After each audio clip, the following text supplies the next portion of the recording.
کل ہم اقبال کو پڑھ رہے تھے. آج اقبال کی انہی دو غزلوں کو ہم زیر بحث لائیں گے جو کل ہم نے پڑھی. اقبال کو سمجھنے کے لیے ضروری ہے کہ ہم بنیادی طور پر ان کے فلسفے کو بھی سمجھیں، ان کی فکر کو بھی سمجھیں. اقبال کی غزلوں کی ایک خاص پہچان ہے کہ اقبال کے ہاں غزل جو ہے، گرچہ عام طور پر یہی سمجھا جاتا ہے کہ غزل کا ہر شعر اپنے اندر ایک الگ مضمون رکھتا ہے، لیکن اقبال کی غزلیں آپس میں انٹر لنک ہیں، اس کے شعر جو ہیں آپس میں انٹر لنک ہیں. اور یہی وجہ ہے کہ اقبال کی غزل نظم کے مزاج کی حامل ہے. اقبال کی غزل کا جو مزاج ہے وہ نظم کا مزاج ہے، کیونکہ نظم ایک عنوان کے تحت لکھی جاتی ہے، غزل کسی عنوان کے تحت نہیں لکھی جاتی. نظم کی مجبوری ہے کہ وہ اس کے سارے شعر آپس میں ایک ربط رکھتے ہیں، وہ آپس میں جڑے ہوئے ہیں، کیونکہ وہ ایک موضوع کو، ایک عنوان کو زیر بحث لاتے ہیں. غزل کی یہ مجبوری نہیں ہے. غزل کا ہر شعر الگ مضمون کا حامل ہو سکتا ہے، جبکہ اقبال کے ہاں ایسا نہیں ہے. اقبال کے ہاں ان کی غزلوں کے بھی زیادہ تر اشعار جو ہیں وہ آپس میں انٹر لنک ہیں. اقبال کی مجموعی طور پر ساری شاعری جو ہے وہ ان کے فلسفہ خودی کے گرد گھومتی ہے. اور اقبال کا فلسفہ خودی کیا ہے کہ ذات کی پہچان، عرفان ذات، اور جب عرفان ذات ہو جاتا ہے تو پھر خدا کی پہچان ہو جاتی ہے، اور جب خدا کی پہچان ہو جاتی ہے تو پھر وہ بندہ مرد مومن صاحب بن کر سامنے آتا ہے، مرد حق بن کر سامنے آتا ہے، مرد حر بن کر سامنے آتا ہے. اور پھر اس کے بعد اللہ کی مرضی اور اس بندے کی مرضی ایک ہو جاتی ہے. خودی کو کر بلند اتنا کہ ہر تقدیر سے پہلے خدا بندے سے خود پوچھے، بتا تیری قضا کیا ہے. تو یہ جو دو غزلیں ہم نے پڑھی ہیں، ان میں بھی اقبال نے خودی جو ہے اس کو ہی اہمیت دی ہے. اور اقبال کے جتنے باقی ذیلی فلسفے ہیں نا، عشق کا فلسفہ ہے، علم کا فلسفہ ہے، جو بھی ہے، یہ ساری چیزیں ان کے خودی کے فلسفے کو سپورٹ کرتی ہیں. ان کے خودی کے فلسفے کی تکمیل کے لیے یہ چیزیں ضروری ہوتی ہیں. تو یہاں پر پہلی غزل میں جب وہ کہتے ہیں کہ جب عشق سکھاتا ہے آداب خود آگاہی، آداب خود آگاہی جو ہے، خود آگاہی جو ہے یہ خودی ہے، یہ خود شناسی ہے، یہ عرفان ذات ہے. اور اسی کے بعد انسان بلند مرتبے پر فائز ہوتا ہے اور حقیقت کے قریب پہنچ جاتا ہے. لیکن وہ کہتے ہیں کہ جب عشق سکھاتا ہے، اور عشق اقبال کے ہاں بڑا اعلیٰ ترین جذبہ ہے. عشق اعلیٰ ہے اقبال کے ہاں. عشق کے مقابلے میں عقل کی اتنی اہمیت نہیں جتنی عشق کی. بے قدر کود پڑا آتش نمرود میں عشق، عقل ہے میوے تماشائے لبے بامی. وہ عشق تھا جو جس نے مجبور کیا حضرت ابراہیم کو کہ وہ آگ میں کود جائے. عقل کا تو یہ تقاضا تھا، آگ جل رہی ہے، پتا تھا جل جانا ہے، نہ کودتے. نہیں، عشق جو ہے وہ بر کر دیتا، کیونکہ عقل اقبال کے ہاں رہنما ضرور ہے، راستہ دکھاتی ہے، لیکن عقل منزل تک نہیں لے جاتی. عقل جو ہے وہ فریب کا شکار ہو جاتی ہے، وہ دھوکے کا شکار ہو جاتی ہے. آپ صحرا میں دیکھتے ہیں ریت، لیکن جب نظر کرتے ہیں، محسوس کرتے ہیں پانی، آپ کی عقل وہاں پر اس کو ریت کو پانی تسلیم کر رہی ہوتی ہے. عقل ناقص ہے، عقل عیار ہے اقبال کے ہاں، عقل عیار ہے، 100 دیس بدل لیتی ہے. لیکن عشق جو ہے وہ منزل تک لے جاتا ہے انسان کو. اگر حضرت ابراہیم عقل سے کام لیتے تو قطعاً آگ میں وہ نہ کودتے، آگ میں نہ جاتے. لیکن وہ عشق کا جذبہ تھا جو اقبال کہتے ہیں کہ جب عشق سکھاتا ہے آداب خدا گاہی،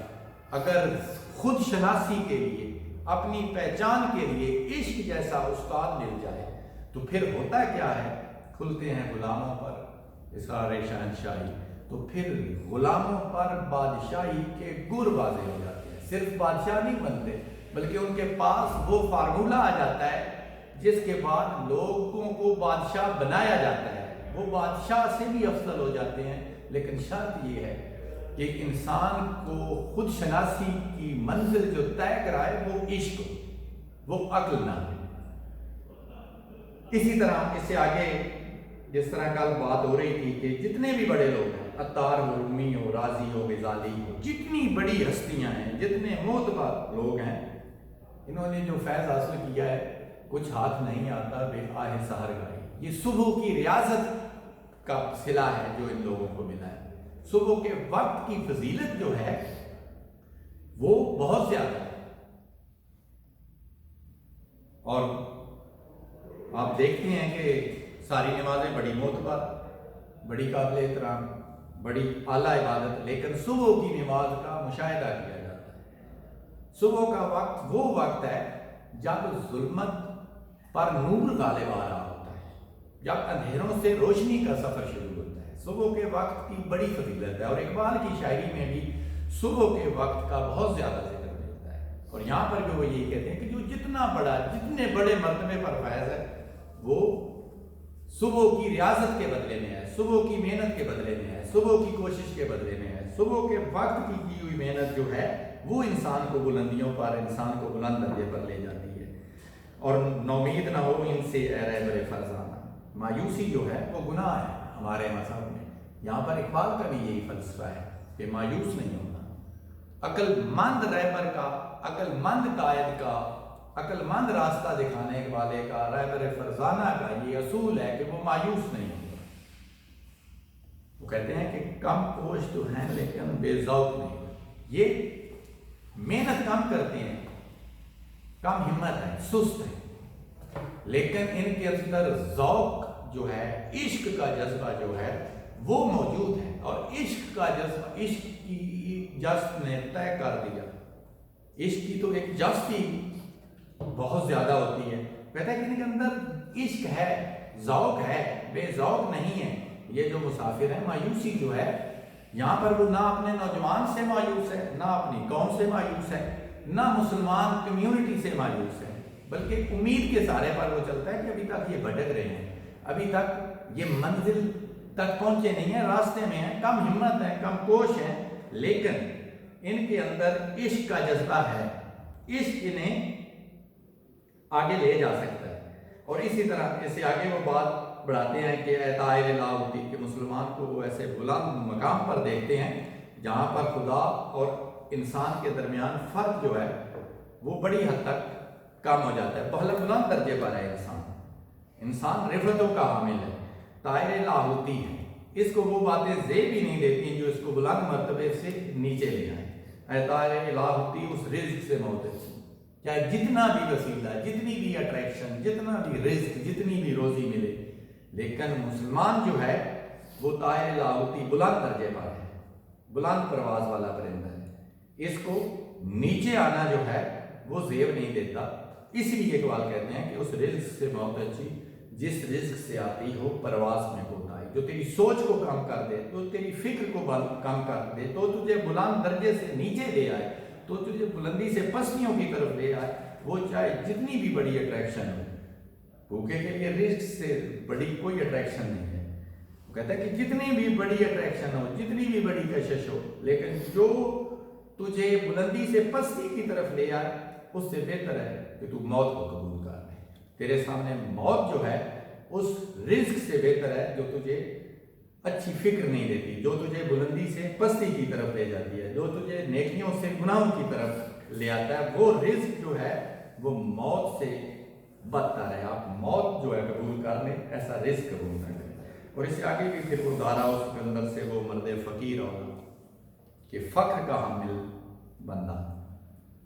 وہ بلند درجے کا حامل ہے، کس سے؟ دارا اور سکندر جیسے طاقتور حکمرانوں سے۔ لیکن اس کے لیے انہوں نے ایک شرط رکھی ہے کہ فقر کا حامل فقیر، اہل فقر، مرد مومن، مرد حر، وہ بلند درجے کا اس کا فقر جو ہے وہ اس کو بلند کرتا ہے، لیکن فقر کے لیے شرط یہ رکھی ہے، اور جس کی فقیری میں بوئے اسد اللہ، جس کی فقیری جو فقر جو ہے وہ حضرت علی علیہ السلام کے دروازے سے مانگا ہوا ہو۔ حضرت علی علیہ السلام کی رہنمائی میں جس نے فقر حاصل کیا ہے، فقر کی دولت حاصل کی ہے، وہ دارا اور سکندر جیسے طاقتور حکمرانوں سے بھی اونچا مقام رکھتا ہے، ان کے سامنے ان حکمرانوں کی بھی۔ اور آگے وہ کہتے ہیں کہ آئین جمع مردہ، با ہمت لوگوں کی، مرد مومن کی، عظیم بندوں کے اصول جو ہے آئین جمع مردہ دو ہے، حق گوئی و بے باکی، ایک وہ سچ بولتا ہے اور دوسرا وہ نڈر رہتا ہے، ڈرتا کسی سے نہیں ہے، غیر اللہ سے نہیں ڈرتا۔ یہاں پر جو بے باک ہونا وہ یہ ہے کہ جو غیر اللہ سے نہیں ڈرتا، جو دلیر ہوتا ہے، اللہ کے سوا اس کو کوئی چیز، کیونکہ وہ کہتا ہے کہ اللہ کے شیروں کو، یہ تو اللہ کے شیر ہوتے ہیں، یہاں سے مراد حضرت علی علیہ السلام ہے، اسد اللہ ہے، کیونکہ اس سے پہلے شعر میں بھی وہ حضرت علی علیہ السلام کے فقر کی تعریف کرتے ہوئے کہتے ہیں کہ وہ مرد فقیر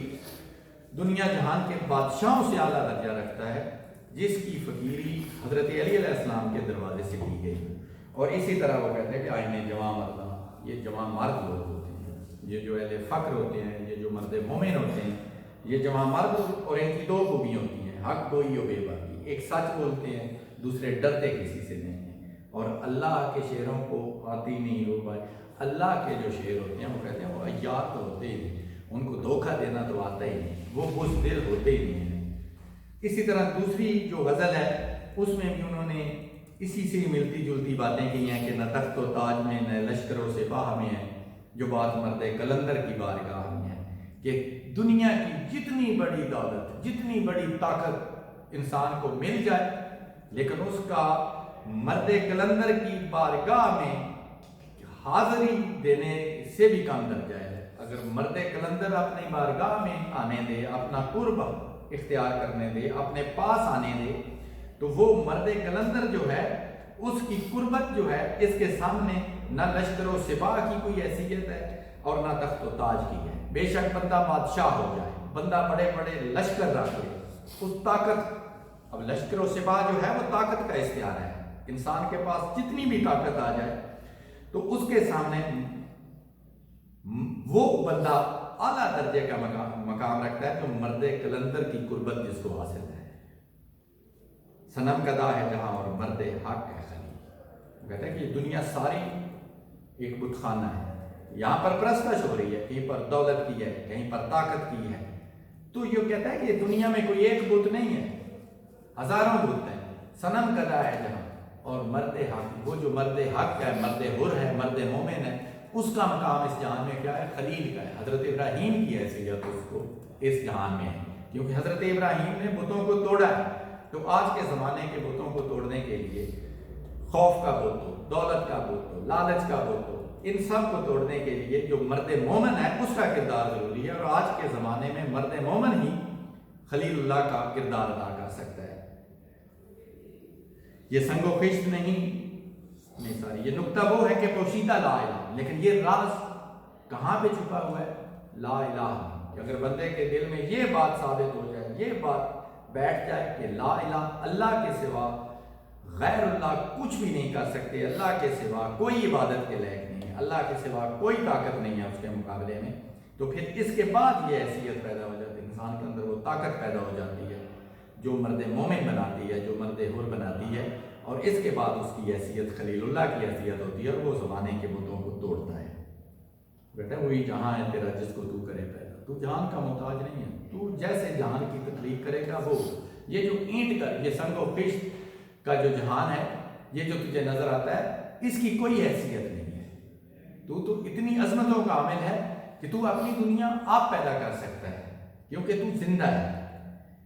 مہو ستارہ سے آگے مقام ہے جس کا، وہ مشتاق کبھی آوار گانے راہ میں ہے، کہ راستے میں وہ مشتاق انسان ہے نا، ایک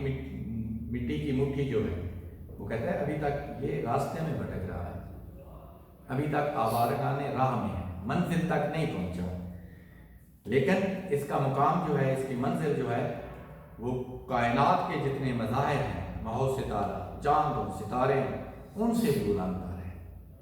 خبر ملی ہے خدا یعنی پیغمبر سے مجھے، فرنگ راہ گزرے سیلے بے پناہ۔ یہ جو چونکہ اقبال جس دور میں تھے، انگریز یہاں پر حکومت کر رہے تھے اور انگریزوں کی حکومت ختم ہونے کے قریب، وہ کہتا تھا کہ خدا مندان بحر و بر جو ہیں، صاحب علم لوگ جو ہیں، صاحب دانش لوگ جو ہیں،